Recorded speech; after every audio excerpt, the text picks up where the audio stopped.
Okay, so I'm looking at how we get from a linear form of glucose to a ring form of glucose.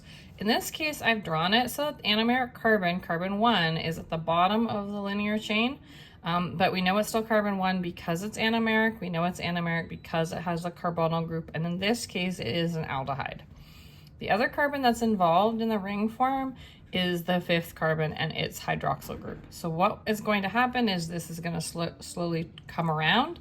This oxygen here is going to lose the hydrogen, and then this carbon here is going to bond to it. And so in that process, the hydrogen here will move down to this oxygen. And so this anomeric carbon will now have a hydroxyl group.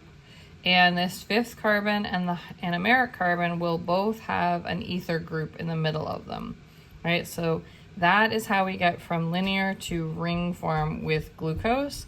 And in this case, I'm drawing it as an alpha, but it could be beta, just flip the orientation of the hydroxyl group and the hydrogen. Okay, I'm explaining how we get a linear fructose into the ring formation for fructose. So you'll see I've drawn the linear form again with the anomeric carbon is carbon 2, but I'm drawing it down 1, 2, 3, 4, 5, 6. So 6 carbons at the top here.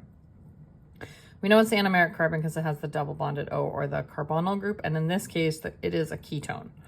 So now when the ring is going to form, it's still going to be the 5th carbon that's involved in the ring structure. So that still means that the 6th carbon, just like with glucose, it's not a part of the ring. It's going to stick up.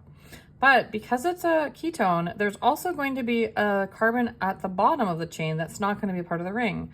So in this case, even though it's a hexose with 6 carbons, it will form a pentagon with 5 sides.